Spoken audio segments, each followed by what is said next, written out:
everyone, welcome back to Grow Leafy. Today I'm going to answer a big question. Do melons grow better in raised beds or in ground? That is a question that I've had for many years. And today we're going to see how these melons did. I'm going to taste it and we're going to talk about that question. So to answer the question, is it better to plant your melons in raised beds or in ground? And it's just up to you. You can plant in either situations. I don't think there's necessarily one better than the other. It just really depends on some key things, key factors like the soil makeup. What kind of soil are these roots growing in? Is there enough moisture to retain? Go back through this video and look at some of the key points of the things that I did this year. So I learned from my experiences. So I learned from my mistakes. And from these mistakes, I want to be better. If you are growing in a small space and you're growing in containers, you can still grow melons. You just want to make sure that the makeup of your soil is what the melons need. When I started gardening a few years ago, I knew that growing melons was a staple in my home. I was going to be growing them up a trellis just like this. This is a cattle panel trellis and a raised bed. And I knew that that's what I was going to be using to vine up these melons. And this melon, as you can see right here, I couldn't grow it even near that size. It would grow, the plant would either die, or a squash bug or cucumber beetle would come and wipe it out. But it didn't make sense to me why it wasn't growing, because I had other types of fruits like winter squash that were growing just fine, and I was harvesting them and eating them, even though I still had the squash bugs and squash vine borers that were tearing up those plants. So I knew that there was still something else to help the success of these melons. And I knew that melons would grow in my state of Kentucky because I knew there was other gardeners who were having great, huge success in growing melons. And so this year I was like, I gotta think of some different ways that I can help these melons to grow. In the fall before the winter, I decided to get my soil tested. I wanted to find out the makeup of my soil and how it was doing and how it would impact the growing of my crops. Results showed that I had way too much organic matter in my soil, in my raised beds, because I had put in a lot of organic matter over the years. And when I initially filled the beds, they were filled with peat moss. But I have learned just in this past year that it's really important also to add some other type of minerals, like a little bit of topsoil into that to help, because there's also some minerals that are in there that needs to be mixed into the raised beds. So that's one thing that I added differently. What I noticed when I was gardening this year is that the water retention was so much better because I added some topsoil into the raised beds.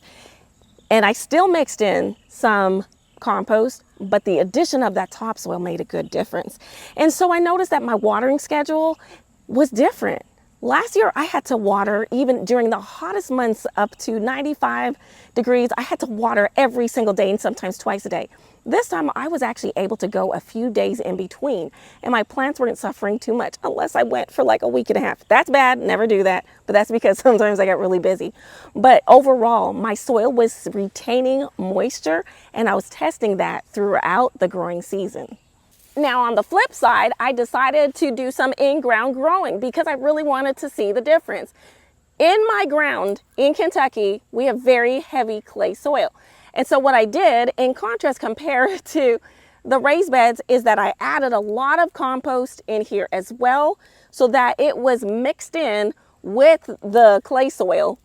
And look, I had results. I have some sugar baby watermelons that started growing everywhere.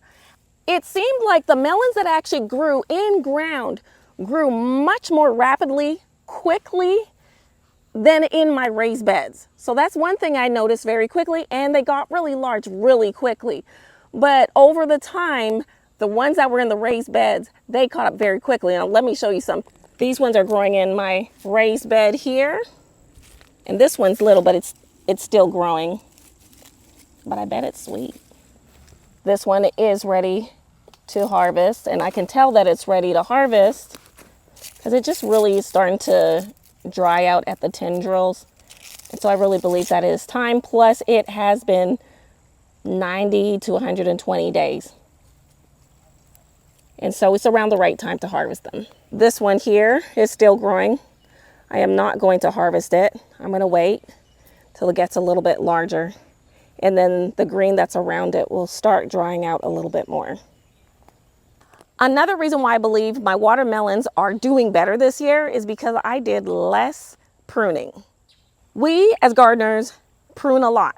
Sometimes we prune because we need air circulation for our plants. For example, tomato plants, we want to make sure there's a lot of air circulation, so we prune a lot around it. Or a lot of our winter squash plants, we prune around it because plants are so prone to diseases and pests. I typically would have pruned a lot of the extra stems that were growing and leave just a few of the vines vining up. This year, I did something different. I actually think I forgot to prune. I didn't prune at all. I just let the plant go. In previous years, I did a little bit too much pruning, and so I think I was pruning the certain vines where the melons were starting to grow. This year I decided, you know what, I'm just going to let everything grow. So for example, if there are 10 vining stems that are growing from the main stem, last year and previous years, let's say I would have cut 5 of those off.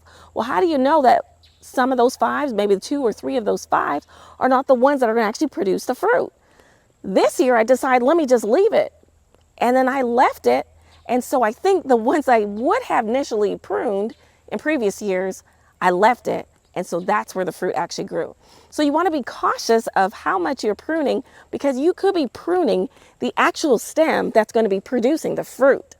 The leaves are drying out. Well, now I did not mean to do that.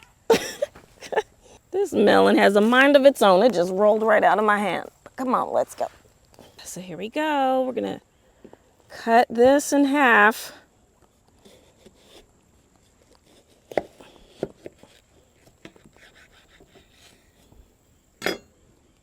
Woo! Look at that. That looks good. Okay, this is looking fabulous. This is something I would have never seen in previous years. The seeds are very well developed. The rind around there looks great. The color looks good. I really think it has to do with a lot of these different changes that I did. I am so excited to try this. It looks great. It smells great. Got the seeds in here.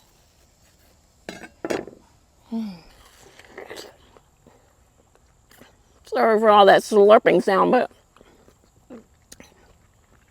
this is sweet.